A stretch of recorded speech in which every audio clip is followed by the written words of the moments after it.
नमस्कार दोस्तों, बहुत बहुत स्वागत है आपका स्टडी हिंदी के यूट्यूब चैनल में। दोस्तों बहुत ही इंपॉर्टेंट आज हम लोग बात करने वाले हैं। जैसा कि आप लोग का बहुत सारे कमेंट आए, सर हमारा पहला फेज़ एनटीपीसी का जा रहा है, हमारा नेक्स्ट फेज़ आने वाला है, तो उसके लिए क्या करना है। दोस्तों यहाँ पे अगर हम देखें जो लगातार एग्जामिनेशन आपका हो रहा है 28, 29, 30, फिर आपका 6 तारीख को छोड़ दिया जाए तो 4, 5, 7, 8, 9, 10, तो थोड़े थोड़े बदलाव देखने के लिए मिले। उन सब चीज़ों पे हम लोग इस पर्टिकुलर वीडियो में बात करेंगे और आपको अब कैसे पढ़ना चाहिए।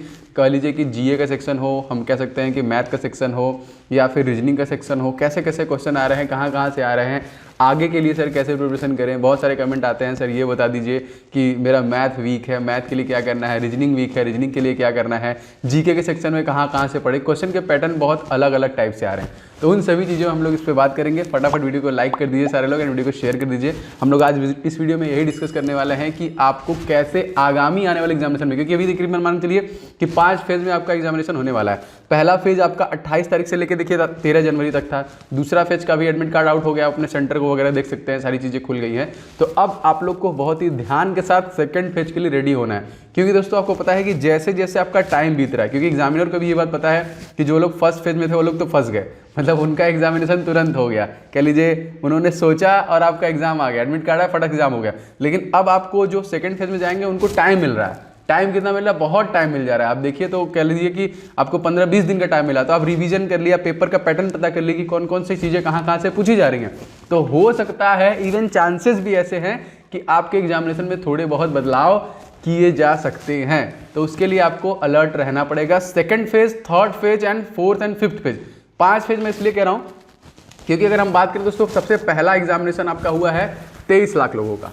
दूसरा जो हमारा एग्जामिनेशन हुआ वो 27 लाख लोगों का हुआ है। अभी भी अगर दोनों को हम लोग जोड़ेंगे तो हम लोग 50 लाख ही हो गए। अब 35,000 में टोटल फॉर्म फिल किए गए हैं 1,23,00,000 लोगों का। तो अभी भी हमारे रेस्ट बचे हैं कितने, अप्रॉक्सीमेटली कह लीजिए 73-74 जो कि लाख लोग बचे हुए हैं। तो एक साथ तो कराना मुश्किल है, क्योंकि 23 लाख 27 लाख में भी 25-25 करके इसको खत्म करना चाहे, क्योंकि भाई एक साथ इतना ज़्यादा भीड़ जुटाना भी एक तरीके से कह लीजिए रिस्क वाला बात है। तो कोविड है, फिर कोविड स्ट्रेन नया वाला आ गया है। तो बिल्कुल एकदम आप लोग निश्चिंत रहिए, निफिक्र रहिए, मैं उसी चीज़ पे यहाँ बात करने वाला हूँ। देखिए आप बस इस चीज़ का ध्यान रखिए कि आपका सिलेबस क्या है। मैं इसलिए बोल रहा हूँ क्योंकि हमने बहुत सारे बदलाव देखे हैं इन सभी जगहों में, मतलब जो जो एग्जामिनेशन हुए अलग अलग दिनों में। जैसे करंट अफेयर्स कभी आपका 2019 पूछ रहा है, कभी 2020 नवंबर पूछ ले रहा है, कभी 2018 के क्वेश्चन तक के पूछ ले रहा है। तो ये क्या चेंजेस है? ये एक तरीके से चेंज कह सकते हैं हम लोग कि पेपर को और टफ कैसे बनाया जाए। अगर आप रिवीजन कर रहे हैं, अगर आप पढ़ रहे हैं, तो पेपर को और हम कैसे मुश्किल बना सकते हैं, एग्जामिनर ये करना चाह रहा है। तो ये बदलाव है। क्वेश्चन तो अभी भी सारे 2020 के भी आ रहे हैं, मतलब 2-4 ऐसे क्वेश्चन है 2019 का भी पूछ रहा है, एक क्वेश्चन 2018 का पूछ रहा है। ये चीज़ बदलाव किए गए। अगर हम बात करें मैथ के सेक्शन में, देखिए मैथ के सेक्शन की बात करें तो उसमें भी थोड़े थोड़े बदलाव किए जा रहे हैं। जैसे कैसे, देखिए कुछ जो कह लीजिए कुछ जो सेगमेंट है जिसमें सिंप्लीफिकेशन के क्वेश्चन आपके 7 से 8 पूछे जा रहे हैं, मतलब 8 के आसपास क्वेश्चन पूछ ले जा रहे हैं। और कुछ ऐसे सेशन है जिसमें 2 ही सिंप्लीफिकेशन आ रहा है। तो जैसे आपने एग्जाम दे के आया तो आपने रिव्यू में बताया कि सर जो कि क्वेश्चन आ रहे हैं 7 से 8 क्वेश्चन सिंप्लीफिकेशन के आ रहे हैं। तो अगर हम देखें तो 7 चौक 28 अप्रॉक्सीमेटली 25% तो आपके मैथ के सेक्शन का सिंप्लीफिकेशन ही दे रहा है। तो क्यों ना हम सिंप्लीफिकेशन पे फोकस करें, सिंप्लीफिकेशन के लगाएं। लोग बोले सर सीआई क्वेश्चन ज़्यादा पूछ रहा है, तो आप 2 क्वेश्चन सीआई के देख लीजिए, एसआई के देख लीजिए, टाइम एंड वर्क के क्वेश्चन पूछ रहा है रीजनिंग में। अब देखिए अब रीजनिंग में किस प्रकार से परिवर्तन किया जा रहा है। रीजनिंग परिवर्तन किया जा रहा है कि पहले जो सेगमेंट स्टार्ट हुआ था 28 तारीख से, दोस्तों उस वाले में क्या हो रहा था कि 28 तारीख में जो स्टार्ट हो रहा था उसमें आपका नॉन वर्बल का जो क्वेश्चन है, जैसे paper cutting, paper folding, mirror image, water image, इसको ज्यादा पूछ रहा था, लगभग 8 क्वेश्चन के आसपास। मतलब 2-2 का सेगमेंट पे 2 पेपर फोल्डिंग दे दिया, 2 पेपर कटिंग दे दिया, 2 कह लीजिए आपका जो कि एनालॉगी टेस्ट दे दिया, इस प्रकार से। लेकिन फिर चेंज कर दिया, उसको हटा दिया, रैंडम। और तीसरी सबसे बड़ी बात क्वेश्चन में आ रही है, जो सबसे ज्यादा पॉइंट है कि सर कभी कभी मैथ के क्वेश्चन ज्यादा हो जा रहे हैं और कभी कभी रीजनिंग के क्वेश्चन ज्यादा हो जा रहे हैं। ये भी एक बहुत बड़ी समस्या है जो आप लोगों ने देखा। तो इसीलिए मैं बोल रहा हूं कि कोई भी ऐसा टॉपिक जो आपका बचा हुआ है, जिस पे आप वीक है, उसको आप एकदम ध्यान के साथ देखिए, लगाइए, अपने पॉइंट्स को देखिए। सारा कुछ डिपेंडेंट है आपके प्रैक्टिस पे। अगर हम बात करें मैथ की, बात करें रीजनिंग की, तो A to Z डिपेंडेंट है आपके प्रैक्टिस पे। मॉक टेस्ट लगाइए, सुबह लगाइए मॉक टेस्ट, शाम में लगाइए मॉक टेस्ट। एकदम नियम से 2 काम कीजिए। अगर आपका अपकमिंग में एनटीपीसी एग्जामिनेशन है तो एक सुबह में मॉक टेस्ट होना चाहिए, एक शाम में मॉक टेस्ट होना चाहिए। उसका एनालिसिस होना चाहिए, उसको आपको पूरा एनालाइज भी करना पड़ेगा कि कि कैसे कैसे क्वेश्चन को हमको सॉल्व करना है, ठीक है। ये बहुत इंपॉर्टेंट है आपके लिए।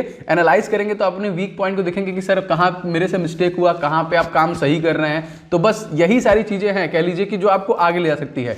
और रिवीजन करते रहिए। 2020 का करंट अफेयर्स 101% आपसे पूछा जाना है, उसमें कोई दागी नहीं है क्योंकि क्वेश्चन पूछा गया है। लेकिन 2-4 क्वेश्चन आपके कह लीजिए 2019 के भी पूछ रहे हैं, 1-2 क्वेश्चन 2018 के पूछ रहे हैं। तो आप जब, क्योंकि आपके पास समय है, फेज 1 खत्म होने वाला है, इवन आज खत्म हो जाएगा फेज 1, फिर 3 दिन के गैप के बाद 16 से फिर से स्टार्ट हो रहा है फेज 2। तो फेज 2 में जो समय बच रहा है आप रिवीजन करते रहिए। पुराने जो क्वेश्चन है दोस्तों उनको रिवीजन कीजिए, उनको पढ़िए।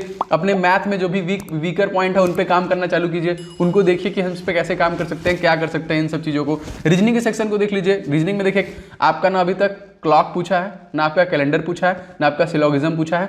रीजनिंग में एक नया टॉपिक ऐड हुआ है, सिटिंग अरेंजमेंट। तो मोस्ट इंपॉर्टेंट टॉपिक कह सकते हैं, सिटिंग अरेंजमेंट के क्वेश्चन आपके एग्जामिनेशन पूछे जा रहे हैं। तो सिटिंग अरेंजमेंट देख लीजिए, बैंकिंग टाइप से सिटिंग अरेंजमेंट क्वेश्चन पूछ रहा है। मतलब एक सर्कुलर है, उसमें 8 लोग बैठे हैं, 7 लोग बैठे, 6 लोग बैठे हैं, वो लोग केंद्र की तरफ देख रहे हैं, इस प्रकार क्वेश्चन कैसे सॉल्व करें। लीनियर अरेंजमेंट है, लीनियर क्वेश्चन पूछता है कि एक लाइन में 7-8 लोग बैठे हैं, उत्तर की दिशा में देख रहे हैं, उसको सॉल्व करना है, उसको कैसे सॉल्व करना है। इस पे 3 क्वेश्चन पूछ रहा है। मैथ में आपका देखिए डीआई क्वेश्चन पूछ रहा है। जी हाँ, 3 से 4 नंबर आपका डीआई क्वेश्चन पूछ रहा है। तो डीआई वाले क्वेश्चन को हम लोग कैसे सॉल्व कर सकते हैं, इन सब चीजों को आप लोग देखना पड़ेगा। वैसे बार में आ रहा है, कुछ लोग बोल रहे हैं कि नहीं सर पाई चार्ट में भी आ रहा है। तो एक बार आप डीआई के क्वेश्चन को देखिए, प्रैक्टिस सेट लगाइए, उन सभी से सॉल्व कीजिए। मैंने आपको पीडीएफ ऑलरेडी दे दिया है, जो आप लोग बोल रहे थे सर जनवरी, तो जनवरी से लेके दिसंबर 2020 तक के करंट अफेयर्स का पीडीएफ मैंने दे दिया है। वैसे भी डिस्क्रिप्शन बॉक्स में लिंक है, बहुत सारे लोगों ने उसको लिया भी है और रिव्यू काफ़ी अच्छा था। मैंने उसमें बाकी सारी चीज़ें कवर की हैं और मैंने टेस्ट के लिए भी आपको बता दिया कि आप टेस्ट ले सकते हैं, उसका भी लिंक मैंने डिस्क्रिप्शन बॉक्स दिया। इवन मैंने कोड भी दिया है जिससे आपको डिस्काउंट मिल जाएगा अगर आप मॉक टेस्ट खरीदना चाहते हैं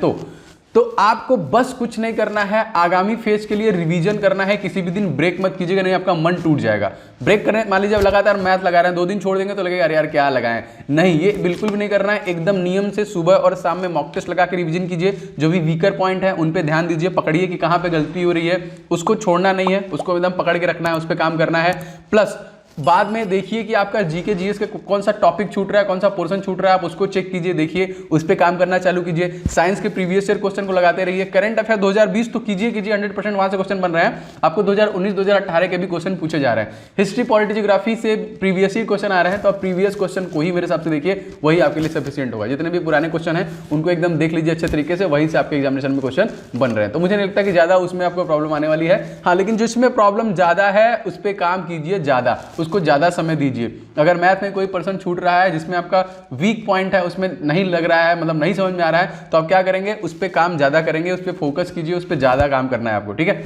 तो घुमा फिरा के आपको प्रैक्टिस करना है, सिलेबस पूरा करना है। एग्जामिनर कहीं से भी क्वेश्चन पूछे आपको आंसर दे देना है, क्योंकि अब एग्जामिनर जो है एग्जामिनेशन को टफ बनाना चाहेगा, क्योंकि आपको एक गैप मिल गया, आपको पढ़ने का समय मिल गया, तो उसको भी पता है कि इनको समय मिला है तो थोड़ा इनको अलग टाइप क्वेश्चन दे। और एक चीज मैं और बताना चाहूंगा, नॉर्मलाइजेशन 101% होने वाला है आपके एग्जामिनेशन में, क्योंकि कुछ क्वेश्चन जो आए हैं, कुछ बहुत ज्यादा स्ट्रांग है, बहुत पढ़ने वाले धुरंधर बच्चों का भी जो कि सेशन में क्वेश्चन नहीं बना पाए हैं, और कुछ लोग तो मतलब 86, 90, 95 तक के क्वेश्चन करके आए हैं।